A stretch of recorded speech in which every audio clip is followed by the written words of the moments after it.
大家好，遲早飯，我係 Jackie。嗱，而家世界嘅局勢咧，一日比一日緊張噶。嗱，而家印度同埋巴基斯坦咧，嗰個局勢咧又開始緊張啦。嗱，佢哋隨時咧又準備開戰噶啦。嗱，巴基斯坦國防部長阿西夫咧喺4月28號接受咗路透社嘅採訪嗰陣時咧，就已經發出咗警告啦，就直接話咧印度嘅軍事入侵咧已經係迫在眉睫噶啦。而今日俄羅斯咧，亦都係講得咧更加緊迫嘅，就話喺未來咧2至4日之內咧，佢哋兩國之間咧可能爆發戰爭。嗱，可能阿西夫咧覺得自己發出咗呢個警告咧，個火藥味咧可能太濃啦，咁就喺佢發出咗警告之後幾個鐘咧，就緩和咗一啲嘅語氣。嗱，佢澄清咁講咧，就話有人問我咧，戰爭嘅可能性係咪好大咧？嗱，佢當時咧就係講話接落嚟咧嗰3、4日咧就好重要，但係佢就冇話呢個戰爭咧就會喺3日之內咧爆發嘅。嗱，但係從巴基斯坦嘅角度嚟睇咧，情況咧係不容樂觀嘅。嗱，今次印巴局勢咁緊張咧，個導火線咧係源自於呢個印度控制嘅克什米爾地區，喺4月22號發生咗一件咧就恐怖襲擊事件。嗱，喺呢件事件之中咧，至少有26人係死亡嘅，而且係該地區咧喺25年嚟最嚴重嘅針對平民襲擊事件。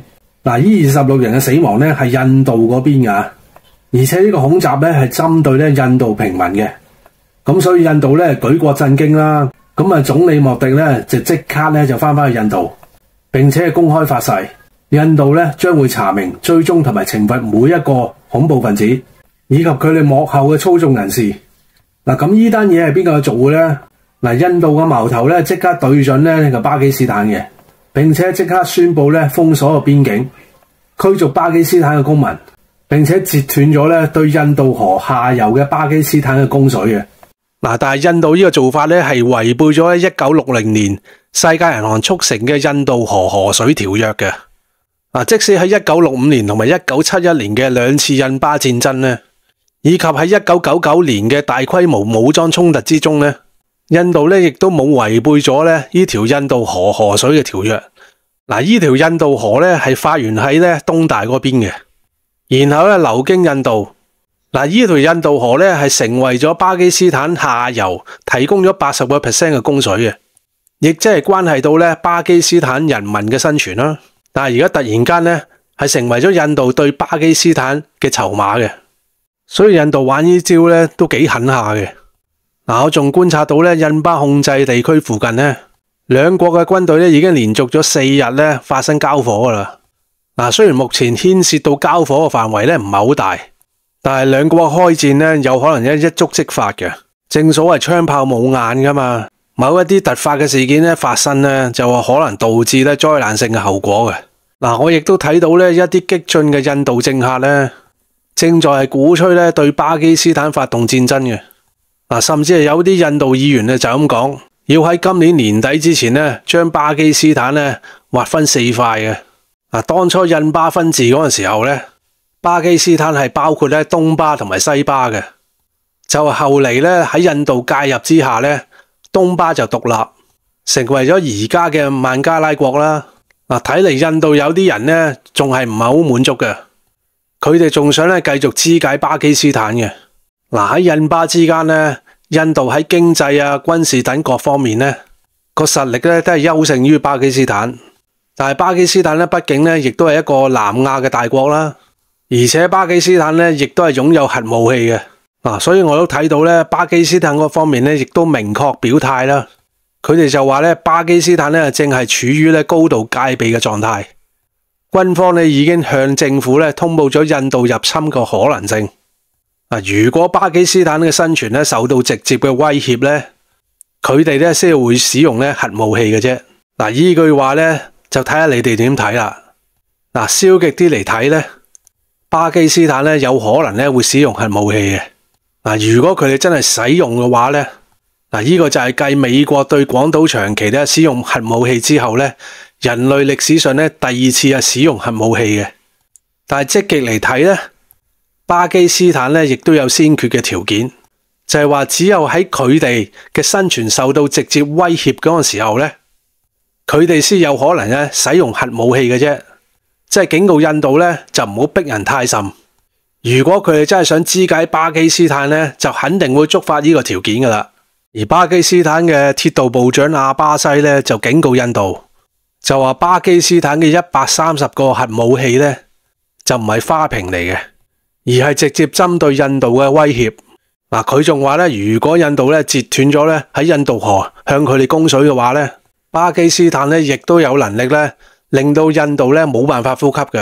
而家嘅問題咧就係印巴之間到底會唔會爆發新嘅戰爭呢？嗱，我覺得咧真係好難講嘅。畢竟呢兩個國家咧已經仇恨咗幾廿年噶啦，亦都曾經咧爆發咗3次嘅大規模戰爭，以及好多次咧激烈嘅衝突噶啦。嗱，考慮到佢哋咧都有核武器，大規模嘅衝突同埋戰爭咧，從目前嚟講咧可能性咧都係比較低嘅。但係萬一印度真係鋌而走險，萬一某個印度將軍就好激進，失去咗理性，而同時巴基斯坦亦都感到生存遭到好大嘅威脅，咁真係唔排除咧最差嘅結果會發生嘅。而 CNN 之前咧就已經引述咗史丹福大學一個學者，佢就認為咧，作為一個強硬嘅領導人咧，莫迪咧係有武力報復嘅衝動嘅。而印度嘅軍事能力咧，自從2019年以嚟咧，亦都有所增長。因此印度咧就有可能感到咧有勇氣去挑戰咁大嘅目標啦。係咩目標啊？就係我頭先所講，印度係想肢解巴基斯坦4大塊嘅。嗱，亦都唔能夠唔講咧，特朗普而家嘅執政作風咧，亦都唔多唔少咧會影響到莫迪咧用強硬嘅方式咧去應對呢個巴基斯坦嘅。譬如用極限嘅施壓啦，甚至係動用到武力咧去對付巴基斯坦嘅。從目前嘅情況嚟睇咧，我係唔排除咧印度會重複2019年衝突嗰個套路嘅。嗰次2019年嘅激烈衝突咧，個起因咧亦都係源於咧印度控制嘅喀什米爾發生咧襲擊嘅。當時係超過40名嘅印度民兵咧身亡嘅。咁印度當然係好興啦，個矛頭咧亦都係對準咧巴基斯坦嘅。嗰次印度咧甚至出動咗戰機啦，對巴基斯坦境內發動空襲嘅，同時咧亦都係印度首次入侵巴基斯坦嘅境內。咁結果咧嗰次咧印度嘅戰機咧亦都係被擊落嘅，一名咧印度飛行員咧亦都係被俘虜。咁最後巴基斯坦咧展現咗姿態啦，交還翻個印度飛行員咧俾印度嘅。咁個戰火咧先至逐漸平息嘅啫。但係有咗上次嘅突破咧，唔排除印度咧再次咧會入侵巴基斯坦嘅。因為今次咧死咗20幾個印度平民，而印度咧係冇一個確實嘅證據之中咧，但係將個矛頭咧指向咧呢個巴基斯坦。站喺莫迪嘅角度嚟講咧，如果佢唔做翻啲嘢咧，可能會影響佢喺印度嘅支持率。但係亦都有咗上次嘅教訓咧，我諗印度亦都會好小心。畢竟而家巴基斯坦嘅軍備咧有好多咧都係向東大買嘅，而印度如果真係有啲非分之想嘅話咧，東大亦都唔會咧坐視不理嘅。因為畢竟東大喺巴基斯坦咧有好多建設基建同埋投資，同埋一帶一路嘅一條非常之重要嘅經濟走廊，叫中巴走廊。所以如果印度膽敢咁吞併巴基斯坦嘅話咧，亦都要首先問過東大嘅拳頭先。我亦都睇到咧，巴基斯坦今次咧亦都呼籲國際社會干預嘅。而巴基斯坦國防部長阿西夫咧，甚至係提議咧，要求俄羅斯同埋東大咧參與呢次嘅恐怖襲擊事件嘅國際調查。其實阿西夫呢個提議咧，亦都好有藝術性嘅，因為大家知道啦，東大同埋巴基斯坦咧個關係係非常之好噶嘛，而俄羅斯咧同埋印度嘅關係亦都非常之唔錯喎。即係話阿西夫咧係好想呢兩個大哥咧就出嚟干預一下，調查一下呢單恐怖襲擊咧係邊個做嘅，同埋邊個指使嘅。而同時巴基斯坦嘅副總理兼外長達爾咧，亦都發咗個論咩俾北京，就差唔多報告俾東大咧，而家印巴兩國最新嘅情況。而我哋接電話咧，當然係我哋外交部長嘅王毅啦，佢亦都表咗態啦，就話會好密切咧關注當前形勢嘅發展。然後王部長咧仲好確切咁講咧，東大對巴基斯坦咧3個支持。第一就係打擊恐怖主義係世界各國嘅共同責任。